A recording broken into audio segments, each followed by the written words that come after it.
All right, welcome back to another episode of This Week in AI Security, coming to you for the week of the 6th of August, 2026. And we're coming to you from the sidelines of Hacker Summer Camp, also known as the week of B-Sides Las Vegas, Black Hat, and DEF CON.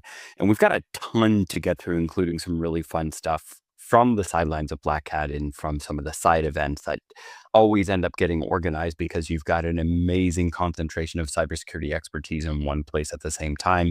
Tons of idea cross-pollination, tons of presentation of research.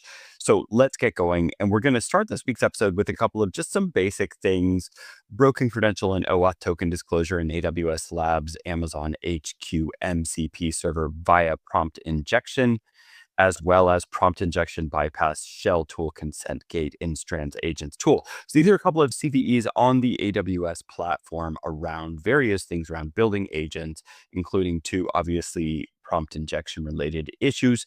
So if you have been listening to the show for a while and you've got your This Week in AI Security bingo card, you know which square to check off right now, and that is that prompt injection is always possible. And if you want a bonus square that you can check off, it is that it's not always the AI itself, it is all the infrastructure and tools around it. Moving on to another Amazon related story, and we've got some research coming out of the Amazon.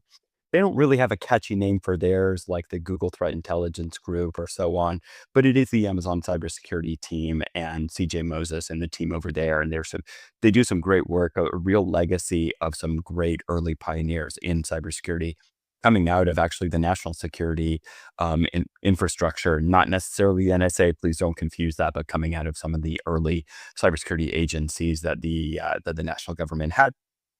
And they've identified the North Korean hacker group behind some open source supply chain attacks.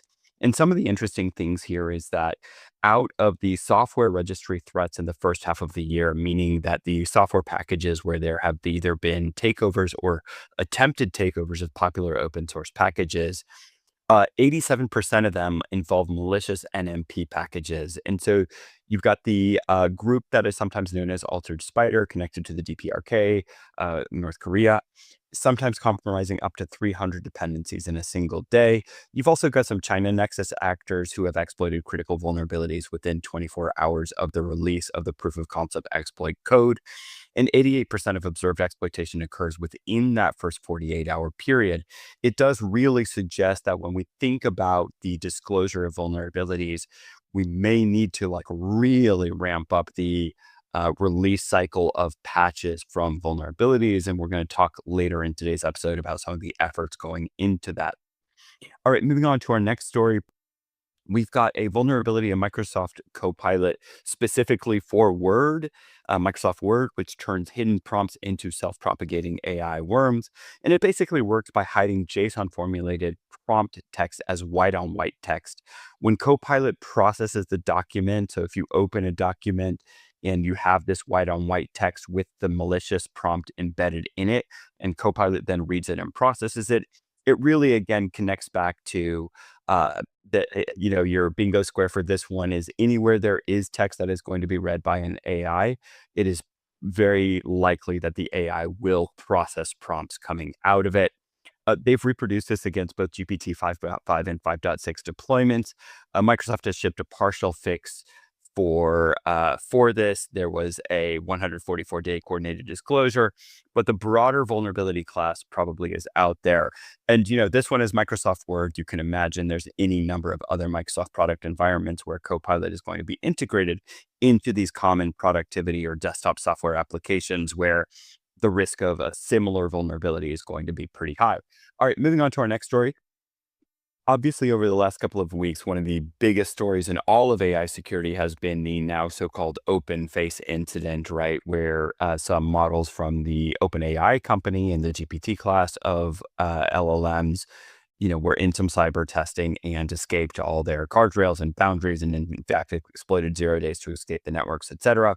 Well, now we've got word out of Anthropic that some of their models, Opus 4.7, Mythos 5, and an internal testing model, have also escaped isolated test environments, gained unauthorized access to 3 real organizations. And cynically, I've definitely heard Anthropic felt like they couldn't be left behind, etc. There is some, more information about some miscommunications with an evaluation partner who might have left internet access available when prompts told Claude it was a sealed environment, and Claude treated that real system as part of the exercise and then went on to exploit it. Anthropic did review, and this was very interesting to me, 141,006 evaluation runs. And that is an impressive amount of runs. Now, part of the reason why that number has to be so big, though, is that, again, these things are non-deterministic. So you can't run something a certain number of times knowing the potential outcome paths, because the number of potential outcome paths is by definition unknowable. One of the interesting things, though, is that it looks like there is a little bit of potential guardrail mitigation, or let's say some path towards it, where one of the latest models stopped once it recognized that it was on the open internet. Older models continued, but it does suggest there might be some progress on this front and some safeguards that can be built into some of these systems. Now, on this same topic, researchers from the UK AI Security Safety Institute have observed Anthropic models trying to break out of environments and then actually go so far as to try to add malware to open source projects. Now, they went so far as to create fake identities on GitHub in order to trick maintainers of those open source projects into accepting malicious code commits. And one of the things that the article kind of suggests is that the models exhibited so-called calculated social engineering behavior, doing things like using Tor to bypass account limits, writing targeted emails in Danish to Danish maintainers of certain projects, and artificially creating what's known as fake sock puppet comments, which are comments designed to make something look legitimate and valid by, let's say, doing upvotes or providing supportive comments, PR looks good, et cetera, et cetera. And they used, some staggered delays so that these things appear organic, as opposed to, let's say, an instantaneous flood of positive supporting comments, which is probably more easily detectable from a time series perspective than things that are staggered out and look a lot more like normal human behavior. All right, moving on. We've got one story in the kind of AI geopolitics world that I want to talk about today. And the National Cyber Director has laid out some new White House plans to secure AI without writing rules. And one of the arguments here is that rules in the AI world become obsolete 48 hours after being published. And I'd say, I do understand the motivation and the validity around there. And so the administration is now betting everything on voluntary information sharing and rapid US innovation to outpace adversaries.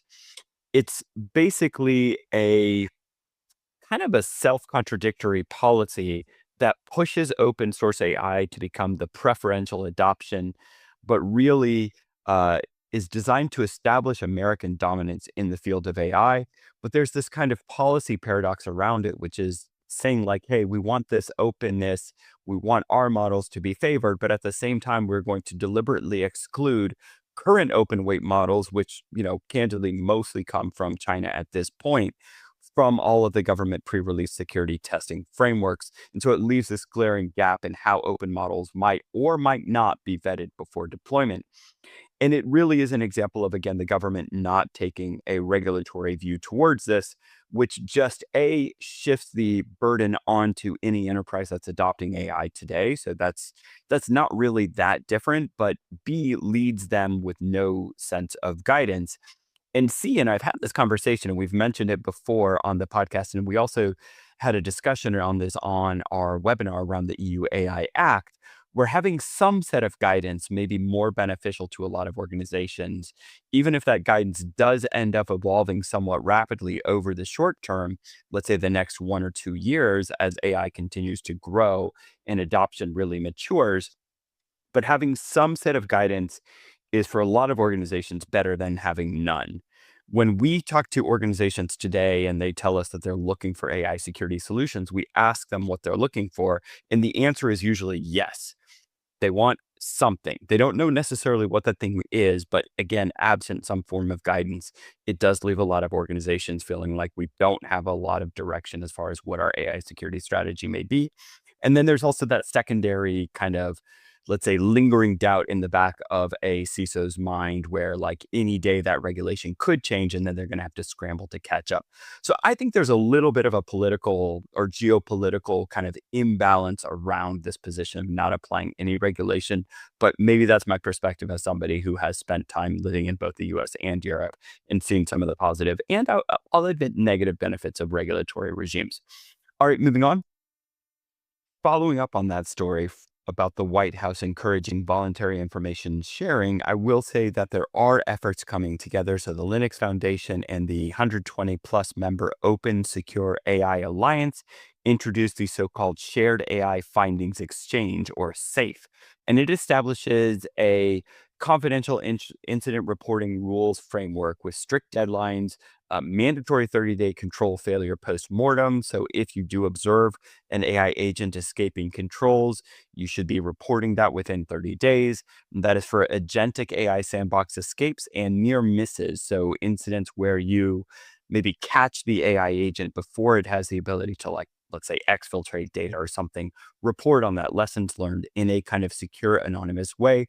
It's modeled after something coming out of the aviation industry, where aviation safety has gotten much better as a result of airlines and um, related companies sharing information with each other. It is very much kind of sparked by this recent wave of rogue agent escape, open face, this Anthropic stuff, the UK agency reports, etc. And it really, from the perspective of what it implies for the industry, it really implies a need for continuous real-time agent discovery, visibility, and observability. So if you've got to publish a postmortem, you need to actually understand what went on. The best way to do that is by seeing all the interaction logs, and those are primarily the LLM logs when it comes to agentic workflows, but you may also want to collect things like tool invoke logs, or the logs from the tools that are invoked as part of that run. All right. Moving on to our last story, but definitely not the least story. And this is one I want to spend a little bit of time on today. Earlier this week, I had the chance to attend a one-day seminar put on by the Cloud Security Alliance and RSAC, and hosted by the Nevada Institute of Cybersecurity at the University of Nevada, Las Vegas, UNLV. And the title of the event was Weathering the Storm: Cybersecurity in the AI Era. Now, it was held under Chatham House rules, so I'm not going to be able to attribute things to various speakers, but I do want to run down some of the themes that were discussed in the room that I thought are relevant to understand. And it is, in many ways, a case of optimism, and it's going to reinforce some of the stories that we've talked about on today's episode already. So first, one of the things that I think is really interesting was a call to action around thinking with imagination. And one of the things that was pointed out is that if you look into the details of some of these, let's say, sandbox escape incidents, you really see that there was a lot of kind of quote unquote imagination. And I know that's an anthropomorphized term being applied to the LLMs, but there was a lot more lateral thinking or lateral movement using various techniques in chained and combined ways and orders of operations that aren't necessarily always obvious to the mind or to the tools that a lot of defenders are using today. So think with imagination. All of the techniques are not new. They're just combined and executed at a speed that is, unfamiliar to us as an industry. Reinforcement of something that I've talked about before, and I'm not the only one. Many people have talked about that the so-called upcoming vulnpocalypse. It's not it's not an AI problem. It's a vulnerability problem. But in fact, it's not really a vulnerability problem. It's a software quality problem. These vulnerabilities wouldn't exist if there had been more secure by design focus and shift in thinking. But we as a technology industry have prioritized time to market over security for the last 20 plus years, and that hasn't changed. Lots of citations of the zero-day clock, lots of talk about how the frequency and severity of vulnerabilities should inform a buyer of a cybersecurity of any software product around the maturity and the security by design focus of the vendor who's providing that tool to you. So when you're evaluating software, you may want to pause for a second and look at that vendor and be like, hey, how many CVEs has this vendor disclosed? How many of them have been, out of the blue, attacked in the wild, high severity, et cetera? So think about, like, what is that partner that you're about to do business with? how are they treating vulnerabilities in this era when from the time of vulnerability discovery to exploit availability, you're talking under half an hour in many cases. So think about that. I did love there was a couple speakers who referenced this everything everywhere all at once, and that feels very much like where we're at in the cybersecurity industry. I've used that exact same movie poster on talks about AI recently, so I think that's an interesting thing. A lot of talk about how, AI brings good, brings bad. A lot of talk about using AI to defend against AI powered attacks. I'm not going to go into depth on any of that. If you are interested, by the way, in that, I'm happy to have a one-on-one conversation with you around that. The CSA AI Resilience Foundation is being formed, and that is designed to help kind of bring some people together. There were also a couple of other efforts from agencies that are coordinating across multiple CSERTs across multiple countries. So geographic coordination happening, also some ISACA stuff coming together, industry specific. That was really interesting. Some of the big frontier model providers are also building their own vulnerability discovery programs, but also tool capabilities that they're going to make available, with the goal being to go to allow a lot of organizations to adopt some of this open source stuff, basically put it into their own context, feed it a threat model, find bugs specific to threat models that are specific to your organization. And an example of what I mean here is like, let's say that you run on a public cloud infrastructure. Well, then your threat model should incorporate known issues with that public cloud infrastructure, right? Or let's say that you run with an API first architecture. Well, then your threat model should incorporate the most common ways that APIs get breached, like, BOLA and IDOR and these kind of authorization based flaws that many APIs exhibit. And you want to go using these open source tools from, the threat model to finding bugs to validating the bugs to creating fixes and then validating the fixes. And some of that stuff is going to come together very, very quickly. There's an effort that's being co-funded by OpenAI and another organization, I think Trail of Bits, if I remember correctly, called Patch the Planet. Uh, Currently, it is true that a lot of maintainers of open source projects are overwhelmed, but there's a lot of reasons for optimism because the focus on all of this effort really does translate to more emphasis on secure by design, which is going to be great. Another open source package that I want to call out, something called Awesome Secure Defaults. You can Google that. You'll find it on GitHub. Also from the Linux Foundation, something called Acrites. Apologies if I've got that pronunciation wrong. It's an open source defense layer that does open source incident response to upstream maintainers of various open source packages, designed again to really make the quality of these open source packages higher, reduce the number of vulnerabilities in that. And important to remember is that roughly 90% plus of all commercial software does rely on at least one open source package inside of it. And I think that's true of everywhere that I've worked for the last 20 years since the advent of Linux and open source really became very, very common. One other interesting talk was, for the leaders in the room, how do you think about presenting to your board when we're in an era of all of these quote unquote AI powered attacks, where really, let's say, it's really a insane overdrive of vulnerability discovery and exploit writing, right? That's really what's happening from the AI powered perspective of what's going on. There are still criminal groups that are using automation tools to automate these attacks once the vulnerability has been discovered and the exploit has been created. Well, one of the interesting framings that I thought was, it's a difficult challenge to go into a board and say, hey, let's talk about vulnerabilities, let's talk about exploits, let's talk about the mean time to patch, et cetera.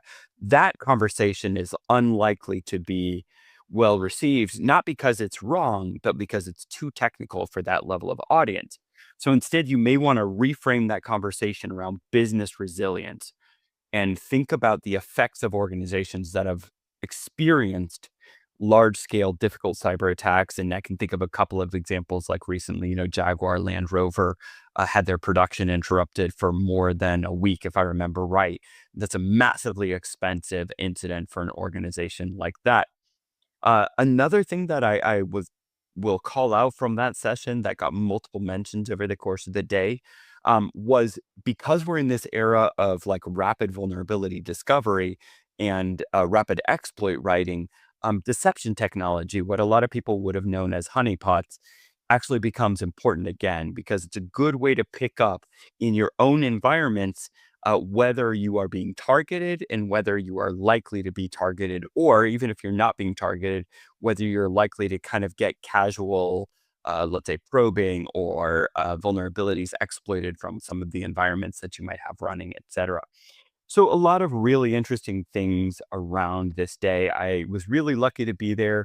I do want to thank all the speakers who shared their understanding and expertise. And again, Chatham House rules, not going to name anybody specifically or attribute anything to them, but those were some of the themes that I called out from that day that I wanted to share with our audience here on This Week in AI Security. And with that, we will sign off for now.